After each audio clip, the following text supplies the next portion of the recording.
Und dann, last but not least, Patrick nochmal mit Jiffy TV.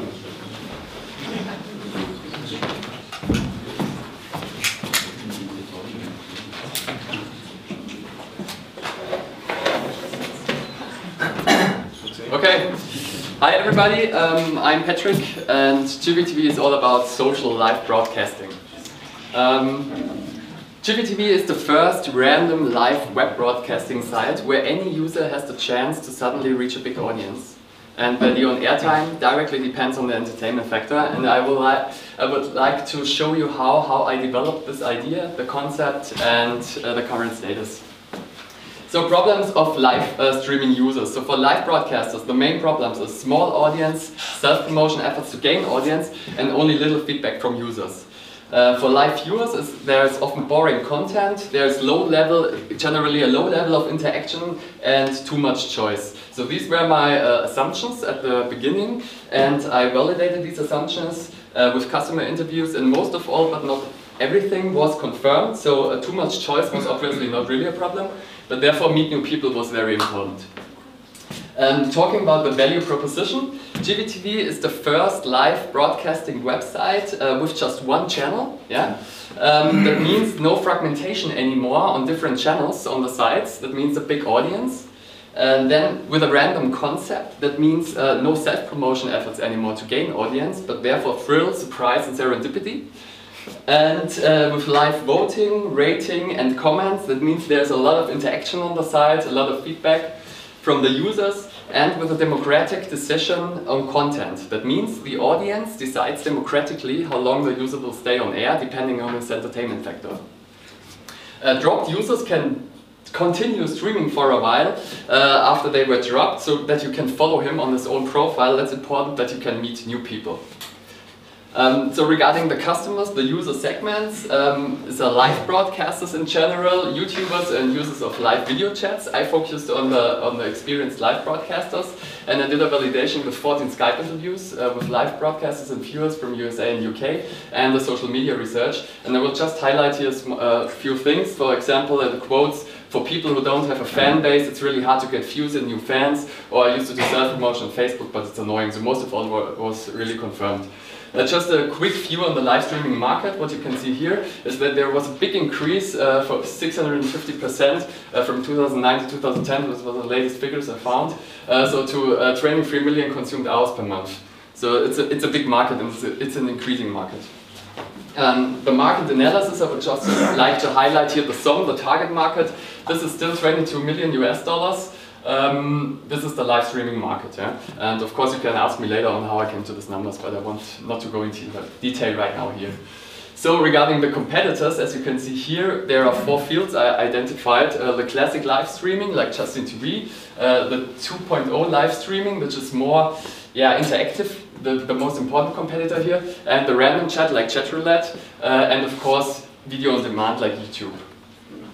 So regarding the MVP, I created a product presentation, a really simple web design in PowerPoint, and then I did Skype interviews with people I already interviewed before to show them this. And I asked really, I told them that I will show them just one of several solutions, because I wanted to avoid that they are too kind to me. So I asked really for brutally honest feedback. And yeah, as I said, most of it was really confirmed. So very interesting concept, completely different, but I like it. One said, I would like to be a mod on your site. It's generally very good. A little bit of critic as well. So I don't like that I have to wait to get on air. This is obviously true if the site gets really popular, but this is the price for getting a very big audience, so that's okay. So just a quick look on the product presentation. So this is a really ugly web design, because I'm not a web designer, but it's just to get an idea of it.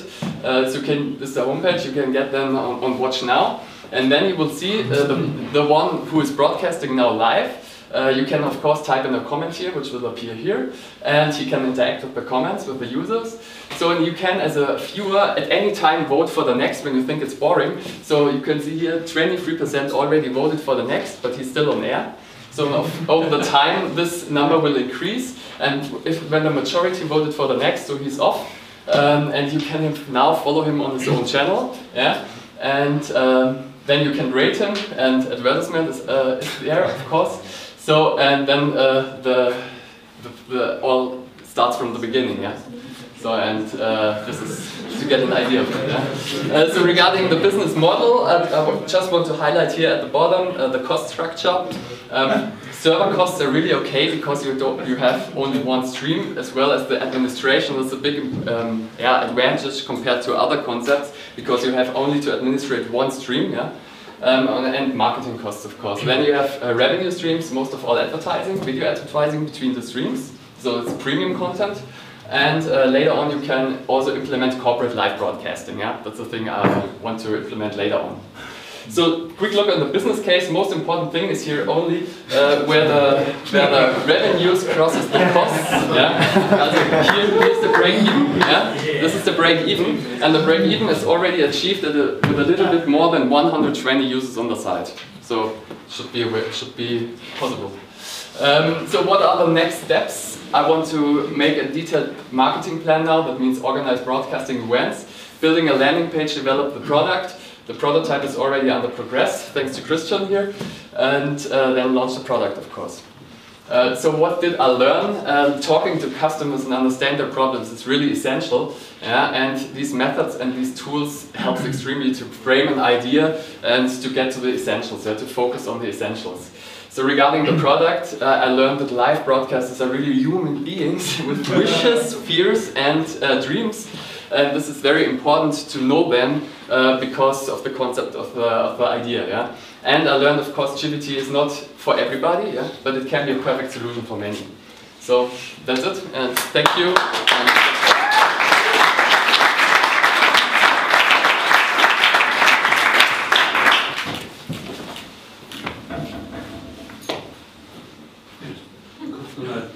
Bei 120 ist schon der Break-Even. Ja. Wie ist das berechnet?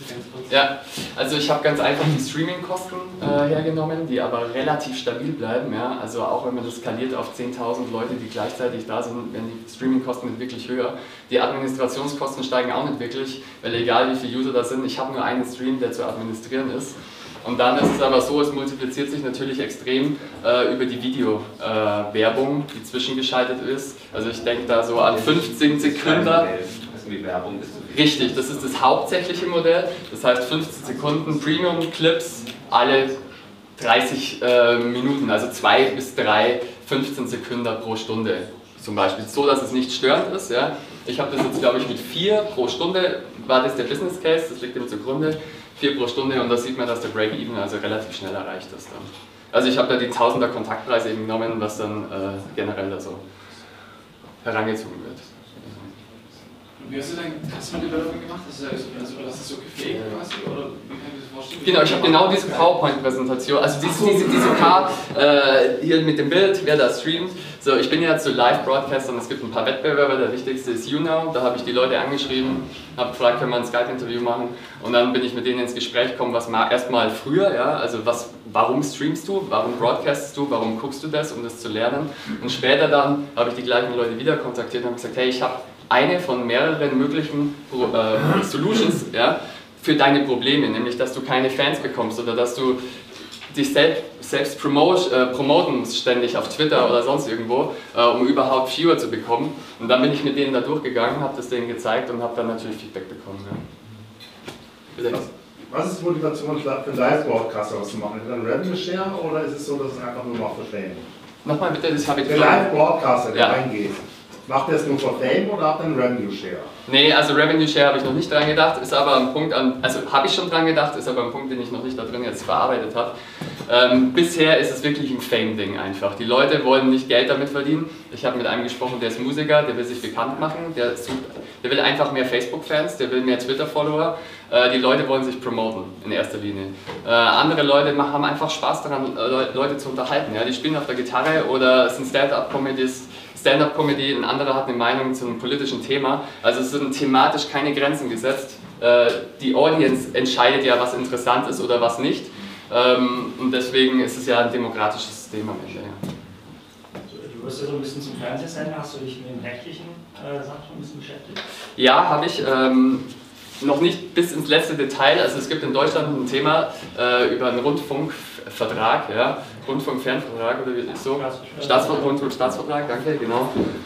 Der muss aber, da ist ein Punkt, dass es redaktioneller Content ist. Ja? Und das ist es ja hier nicht. Also man hat ein zufälliges Prinzip, das ist User-Content, der wird von keiner Art und Weise redaktionell irgendwie beeinflusst. Insofern denke ich, dass es nicht darauf zutrifft. Müsste man aber im Notfall dann prüfen und Plan B wäre dann eben das Ganze nicht in Deutschland zu starten. Cool, vielen Dank.